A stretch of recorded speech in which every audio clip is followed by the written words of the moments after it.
स्वागत है आप सभी को। आज हम लोग जानेंगे संपूर्ण क्रांति पाठ के बारे में, जो यह आगामी बिहार बोर्ड परीक्षा के लिए अति महत्वपूर्ण प्रश्नों का संग्रह है।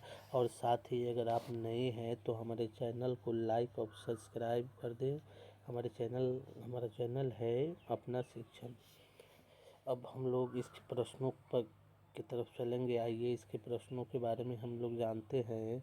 और हमारा पहला जो प्रश्न है वो क्या कह रहा है, तो कह रहा है श्री जयप्रकाश नारायण का जन्म कब हुआ था। यह 11 अक्टूबर 1902 को हुआ था, या 12 अक्टूबर 1903 को हुआ था, या 13 अक्टूबर 1904 को हुआ था, या 14 अक्टूबर 1905 को हुआ था। इसका सही आंसर होगा option number A. Jayaprakash Narayan का जन्म 11 अक्टूबर 1902 ईस्वी को हुआ था। अब आइए दूसरे प्रश्न की तरफ हम लोग चलते हैं। हमारा दूसरा प्रश्न क्या कह रहा है, तो हमारा दूसरा प्रश्न कह रहा है जयप्रकाश नारायण का निधन कब हुआ था। क्या 7 अक्टूबर 1978 को हुआ था, 11 अक्टूबर 1979 को हुआ था, 9 अक्टूबर 1980 को हुआ था, या 10 अक्टूबर 1981 को हुआ था। तो हमारा सही आंसर हो जाएगा 8 अक्टूबर 1979। हमारा ऑप्शन नंबर बी सही हो जाएगा। आइए अब हम लोग तीसरे क्वेश्चन की तरफ चलते हैं। हमारा तीसरा क्वेश्चन क्या कह रहा है, तो तीसरा क्वेश्चन है जयप्रकाश नारायण का जन्म स्थान कहाँ है। ये इलाहाबाद उत्तर प्रदेश है, या इटारसी मध्य प्रदेश है, या सिताब दियारा उत्तर प्रदेश के बलिया और बिहार के सारण जिले में फैला है, या लम्ही वाराणसी है। तो इसका आंसर हो जाएगा option number C. Jayaprakash Narayan का जन्म हुआ है सिताब दियारा में। अब आइए चौथे क्वेश्चन की तरफ चलते हैं। हमारा चौथा क्वेश्चन क्या कर रहा था, चौथा क्वेश्चन है जयप्रकाश नारायण के बचपन का नाम क्या था। ये अनंत नाम था उनके बचपन का, या अभिमन्यु था, या राहुल था, या बाउल था। तो इसका आंसर हो जाएगा जयप्रकाश नारायण के बचपन का जो नाम है वो बाउल है। अब आइए पाँचवें क्वेश्चन की तरफ हम लोग चलते हैं। हमारा पाँचवा क्वेश्चन क्या कह रहा है, तो हमारा पाँचवा क्वेश्चन कह रहा है जयप्रकाश नारायण को लोग क्या कहने लगे। लोकनायक उनको कहने लगे, या जननायक, या नरनायक, या देश नायक। तो इसका सही आंसर हो जाएगा लोकनायक। जयप्रकाश नारायण को लोग लोकनायक कहने, ऑप्शन नंबर ए हमारा सही हो जाएगा। अब आइए हम लोग छठे क्वेश्चन की तरफ चलते हैं। हमारा छठा क्वेश्चन क्या कर रहा है, तो हमारा छठा क्वेश्चन है बिहार के छात्र आंदोलन का जेपी ने कब नेतृत्व किया। 1964 में किया, या 1974 में, या 1984 में, या 1994 में। तो इसका आंसर हो जाएगा ऑप्शन नंबर बी 1974 ईस्वी में जयप्रकाश नारायण ने जेपी आंदोलन का नेतृत्व किया था। अब आज ये छठे क्वेश्चन की तरफ हम लोग चलते हैं। हमारा छठा क्वेश्चन का रिकॉन्स्ट्रक्शन ऑफ इंडियन पॉलिटी पुस्तक किसने लिखी है। क्या यह महात्मा गांधी की किताब है, या जवाहरलाल नेहरू की, या जयप्रकाश नारायण की, या लोकमान्य तिलक की। तो इसका आंसर हो जाएगा ऑप्शन नंबर सी, यह जयप्रकाश नारायण की प्रसिद्ध पुस्तक है।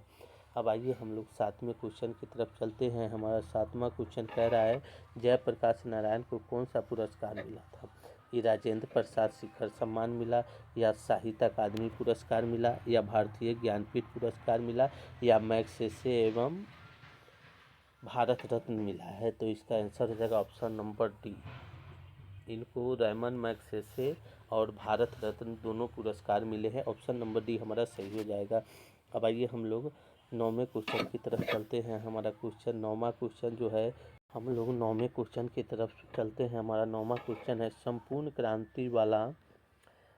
क्रांति वाला पाठ भाषण के रूप में गांधी मैदान में जेपी ने कब दिया था। ये 5 जून 1974 को दिया, या 6 जून 1975 को दिया, या 7 जून 1976 को दिया, या फिर ये 8 जून 1977 को दिया है।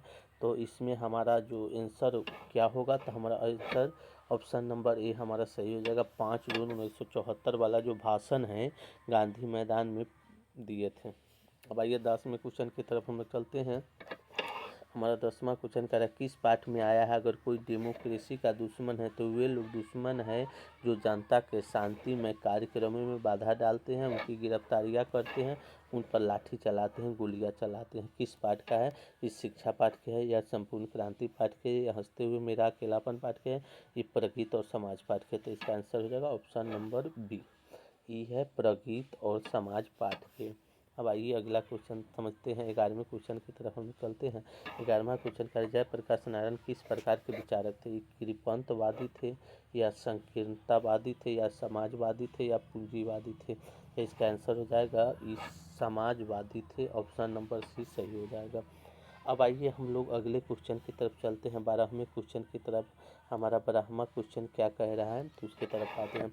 जयप्रकाश नारायण ने युवकों के संघर्ष को नेतृत्व दिया। छात्रों के आंदोलन को बानी देने के लिए कौन सी समिति बनाई? युवक संघर्ष समिति बनाई थी या युवक आंदोलन समिति बनाई थी या युवक मुक्ति आंदोलन बनाई थी या छात्र संघर्ष समिति इन्होंने बनाया था? तो इन्होंने छात्र संघर्ष समिति बनाई थी। ऑप्शन नंबर डी हमारा सही हो जाएगा। अब हम लोग 13वें क्वेश्चन की तरफ चलते हैं। हमारा 13वां क्वेश्चन क्या कर रहा है? 13वां क्वेश्चन कह रहा है जयप्रकाश नारायण कब मार्क्सवादी बने थे? 1924 में या 25 में या 26 में या 27 में? तो ये बने थे 1927 ईस्वी में जयप्रकाश नारायण मार्क्सवादी बन गए। अब आइए हम लोग अगले 14वें क्वेश्चन पे चलते हैं। हमारा 14वां क्वेश्चन है राजनीति में करप्शन भ्रष्टाचार क्यों है? ऑप्शन नंबर ए है राजनेताओं का भ्रष्ट होना या इलेक्शन का खर्चा, चुनाव का खर्चा या धूप सेकने का धंधा या जनता का जागृत न होना। तो इसका आंसर हो जाएगा ऑप्शन नंबर बी इलेक्शन का खर्चा या और चुनाव का खर्चा इसका प्रमुख कारण है। अब आइए हम लोग चलते हैं 15वें क्वेश्चन की तरफ। हमारा 15वां क्वेश्चन क्या कर रहा है? छात्र आंदोलन द्वारा जयप्रकाश नारायण क्या चाहते थे? ये हमारा 15वां क्वेश्चन हो जाएगा। तो छात्र आंदोलन के द्वारा जयप्रकाश नारायण क्या चाहते थे? गरीबी विहीन लोकतंत्र की स्थापना चाहते थे या दल विहीन लोकतंत्र, दल मुक्त लोकतंत्र की स्थापना चाहते थे या दल विहीन लोकतंत्र की स्थापना चाहते थे या प्रगतिशील लोकतंत्र की स्थापना चाहते थे? तो हमारा आंसर हो जाएगा ऑप्शन नंबर सी। ये चाहते थे दल विहीन लोकतंत्र की स्थापना करना। अब हम लोग 16वें क्वेश्चन की तरफ चलते हैं। इंफ्रास्ट्रक्चर का क्या अर्थ है? ये लाभप्रद ढांचा है या सीमांत नुमा ढांचा है या प्रजातांत्रिक ढांचा है या संयोजनात्मक ढांचा है? तो इसका जो हमारा आंसर हो जाएगा वो क्या? इसका जो सही आंसर हो जाएगा वो हो जाएगा आधारभूत ढांचा, जो ऑप्शन में नहीं दिया हुआ है। तो हम लोग पहले ऑप्शन में लिख देंगे आधारभूत ढांचा। हम लोग लिखेंगे आधारभूत ढांचा। इसको सही से कर लेंगे आप लोग। आधारभूत ढांचा इसका सही आंसर हो जाएगा। आइए अब हम लोग 17वें क्वेश्चन की तरफ चलते हैं।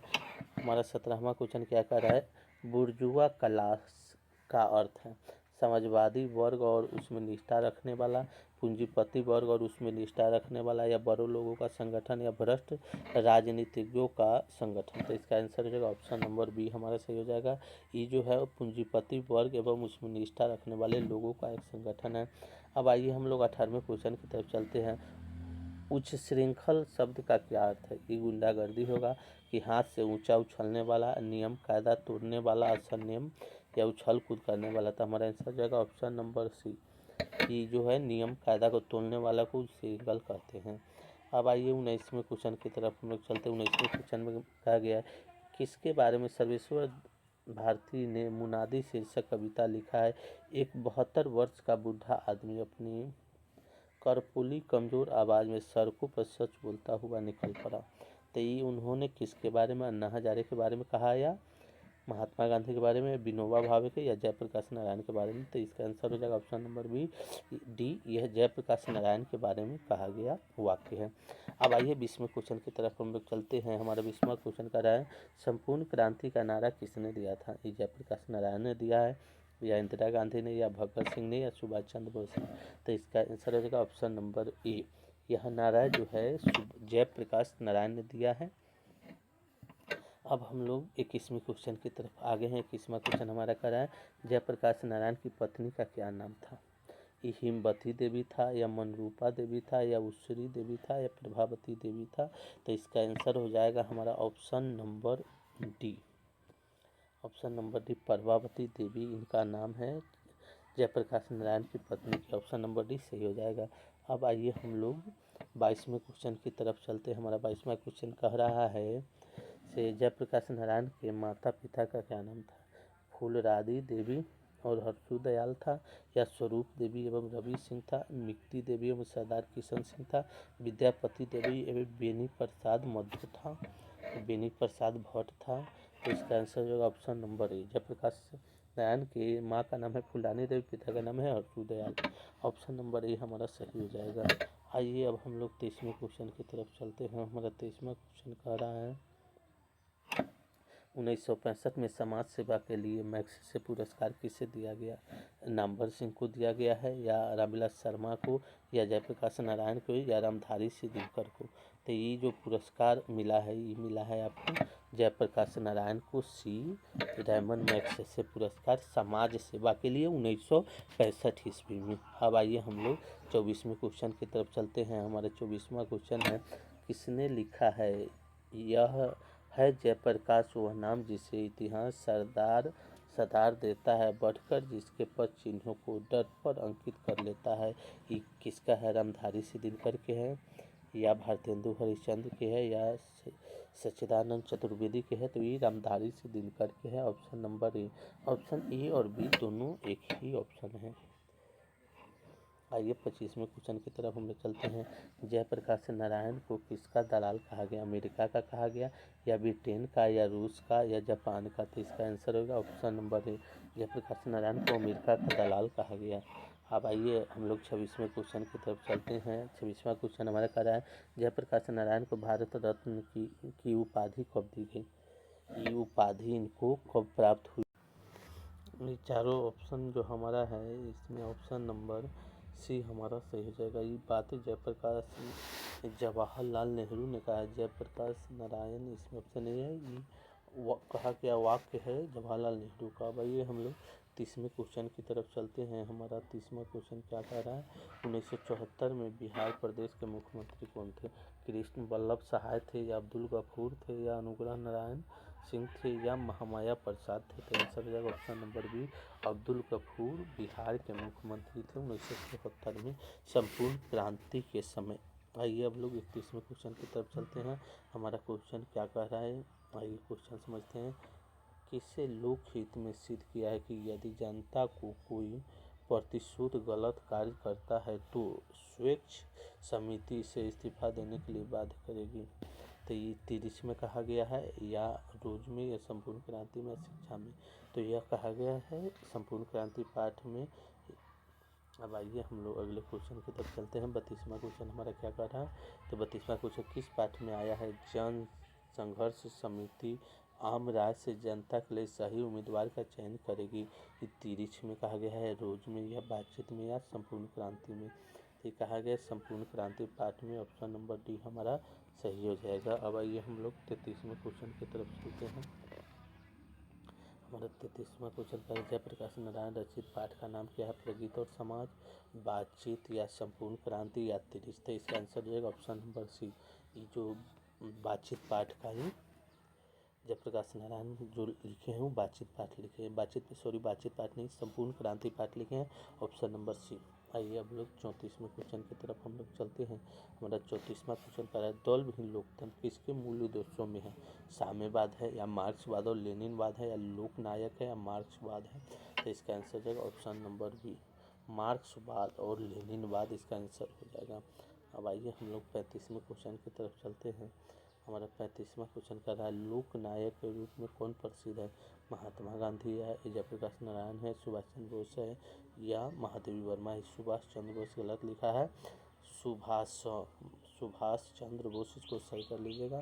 इसका आंसर हो जाएगा आपको ऑप्शन नंबर बी, लोकनायक कहा जाता है जयप्रकाश नारायण को। अब हम लोग 36वें क्वेश्चन की तरफ चलते हैं। हमारा 36वां जो क्वेश्चन है वो क्या कह रहा है उसके बारे में हम लोग समझते हैं। तो हमारा 36वां जो क्वेश्चन है वो क्या कह रहा है, आइए अब हम लोग इस क्वेश्चन के को समझते। व्यक्तियों से नहीं, हमें तो नीतियों से झगड़ा है, सिद्धांतों से झगड़ा है, कार्यों से झगड़ा है। उक्त संभाषण किस समाजवादी लेखक का है? ये जयप्रकाश नारायण का है, या नामवर सिंह का है, या भगवत सिंह का है, या जे कृष्णमूर्ति का है। तो ये जो है जयप्रकाश नारायण का है। ये ऑप्शन नंबर ए हमारा सही हो जाएगा। अब आइए हम लोग 37वें क्वेश्चन की तरफ चलते हैं। हमारा 37वां क्वेश्चन क्या कर रहा है, निम्नलिखित उदाहरण किस पाठ से लिया गया है? अपना देश, पिछड़ा हुआ है, बावजूद इसके कि हमने लोकतंत्र की स्थापना की है। इस संपूर्ण क्रांति का वाक़या है या सिपाही की माँ पाठ का या प्रगति समाज का या पुरस्कार का। तो ये बातें हैं कही गई है संपूर्ण क्रांति पाठ में। ऑप्शन नंबर ए हमारा सही हो जाएगा। अब आइए 38वें क्वेश्चन की तरफ हम लोग चलते हैं। संपूर्ण क्रांति के रचनाकार कौन है? यह हजारी प्रसाद द्विवेदी है, या जयप्रकाश नारायण है, या प्रेमचंद्र है, या शिवपुरी शाह है। तो इसका आंसर हो जाएगा ऑप्शन नंबर बी। संपूर्ण क्रांति के रचनाकार है जयप्रकाश नारायण। अब आइए हम लोग 39वें क्वेश्चन की तरफ चलते हैं। हमारा क्वेश्चन कर रहा है जयप्रकाश नारायण का पुकार नाम क्या था? जयप्रकाश नारायण का पुकार नाम क्या था? बबुआ था, या जगन था, नारायण था, या बाउल था। तो हमारा ऑप्शन नंबर डी सही हो जाएगा। जयप्रकाश नारायण के जो पुकार का नाम है वो बाउल है। अब आइए हम लोग 39वें क्वेश्चन की तरफ चलते हैं। 40वां क्वेश्चन हमारा कर शिक्षा प्राप्ति के लिए अमेरिका कौन गए थे? बालकृष्ण भट्ट गए थे, या चंद्र शर्मा गुलेरी गए थे, जयप्रकाश नारायण गए थे, रामधारी सिद्दीनकर गए थे।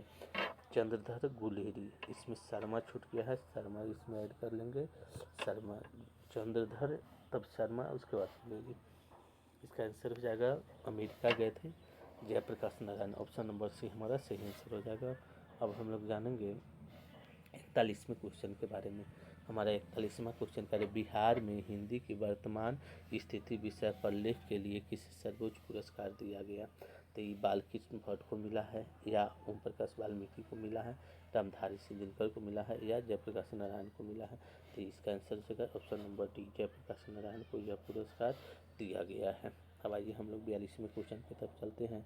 हमारा क्वेश्चन है जयप्रकाश नारायण के अनुसार सदानंद जी किस प्रेस के मालिक थे? बंगाल गजट के थे, हिंदी प्रदीप के थे, या दिनमान के थे, या फ्री प्रेस के? तो इसका आंसर जो है ऑप्शन नंबर डी, ये दिनमान के थे। हिंदी प्रदीप के तो बाल कृष्ण भट्ट है, हमारे जो लेखक है बाल कृष्ण भट्ट हैं इसके, ठीक है। हिंदी प्रदीप के। बंगाल गजट की है जेम्स हिक्की। अब आइए हम लोग 43वें क्वेश्चन की तरफ चलते हैं। हमारा 43वां क्वेश्चन का ब्रेन ऑफ बम्बे किसे कहा गया? ब्रेन ऑफ बम्बे किसे कहा? संपूर्ण क्रांति पाठ के आधार पर उत्तर दें। सदानंद जी को, या उमाशंकर दीक्षित को, या बाल गंगाधर तिलक को, या जयप्रकाश नारायण को? तो इसका आंसर हो जाएगा option number B, Umashankar Dikshit को कहा गया है। अब हम लोग हमारा जो क्वेश्चन है यहीं पर समाप्त होता है। अगर आप हमारे चैनल पर नए हैं तो अपना शिक्षण यूट्यूब चैनल को लाइक, सब्सक्राइब और शेयर ज़रूर करें। Thank you.